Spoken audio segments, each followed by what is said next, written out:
Salut les amis, alors je tombais sur une info qui moi m'a choqué et je voulais absolument vous en parler. J'étais normal, tranquille, en train de scroller sur mon téléphone et là, qu'est-ce que je vois? Neymar, le footballeur, a acheté 2 dessins de singes pour la somme de 1,1 million de dollars. 1,1 million de dollars. Stop. Ah, mais moi je dis stop. Faut qu'on arrête, Là, c'est juste fou. Qui va acheter? Pourquoi? Pour qui? je ne comprends pas. Au début, je ne comprenais pas.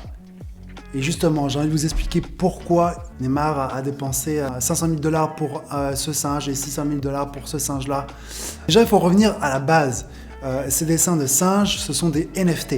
Les NFT, vous savez, maintenant, c'est un peu à la mode, il y a une hype autour des NFT, des œuvres virtuelles numériques qui se basent sur la blockchain pour certifier leur authenticité, leur unicité. Voilà, et c'est vraiment ça le concept, c'est-à-dire que bien sûr, comme par exemple la Joconde, on va pouvoir faire des reproductions, mais il n'y en a qu'une, unique. Voilà, et de la même façon, ces dessins-là, ces œuvres d'art-là, parce qu'il n'y a pas que des dessins, il y a aussi des vidéos, il y a aussi voilà, différents graphismes 3D, ces choses-là. Et bien en fait, on va apposer une sorte de tampon numérique par-dessus. On est au tout début des NFT, donc déjà, vous voyez, aujourd'hui, il y a un petit peu le côté vintage qu'on pourrait retrouver, des premiers CD, des vieilles voitures. Là, c'est un peu la même chose et on parie que dans peut-être 50 ans, les premiers NFT vaudront très très cher. Alors, il y a beaucoup de NFT. Pourquoi ceux-ci précisément coûtent très cher? Pour revenir sur le projet, donc en fait il s'agit de 4 étudiants. En avril 2021, ils ont décidé de se lancer justement sur la NFT, donc de designer 10 000 singes.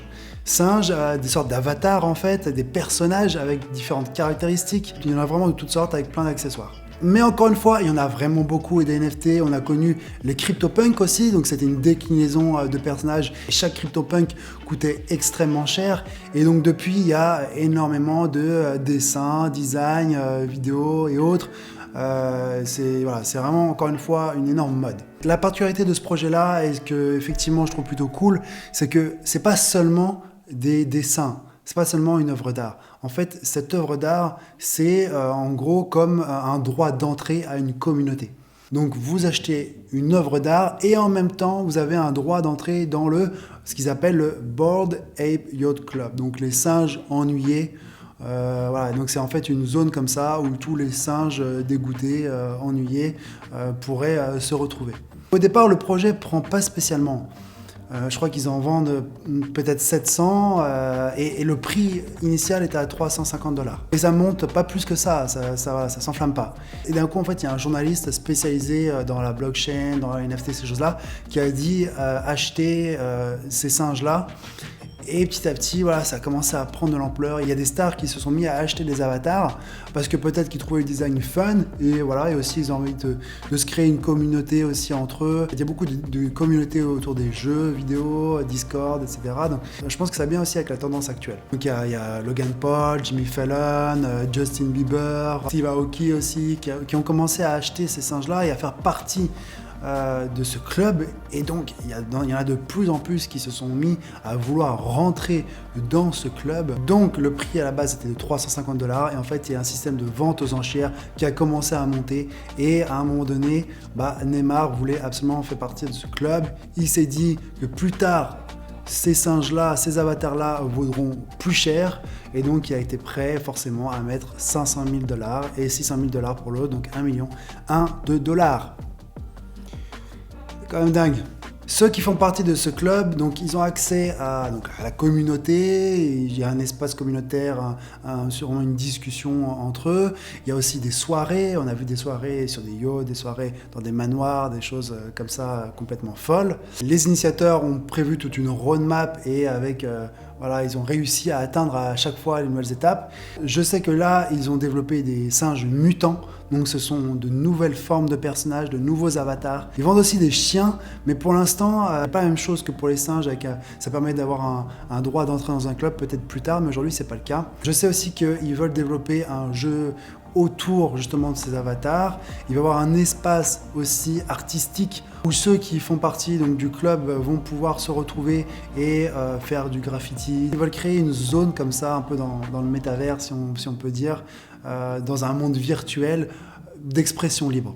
Voilà. Et ceux qui veulent se retrouver, pour rentrer, il faudra avoir un avatar. C'est un projet très ambitieux, novateur aussi, il faut le dire. Sûrement, il me semble, le premier avec ce concept-là, donc d'avoir un NFT, mais qui n'est pas que un NFT. Voilà. Donc, ça a plu à beaucoup de personnes. Et aujourd'hui, ces singes-là, ils valent à peu près, en moyenne, je crois, 13 000 $. Et en tout, en termes de sommes qui ont été traitées, il y en a eu pour 1 milliard de dollars. Ok, il y en a eu pour 1 milliard. Comme je dis, donc ils ont prévu de faire des singes mutants. Il y en a déjà qui sont en vente, mais là, pour le jeu vidéo, ils ont prévu un sérum, donc virtuel évidemment, qui va permettre de faire muter un singe. Votre singe, il va muter, il va devenir un mutant.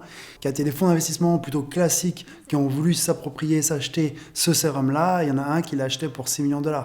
Donc c'est complètement fou. Nous, ça nous paraît des sommes astronomiques pour pas grand-chose. Le plus important, c'est toujours se dire, est-ce qu'il y a quelqu'un qui va pouvoir l'acheter plus cher ?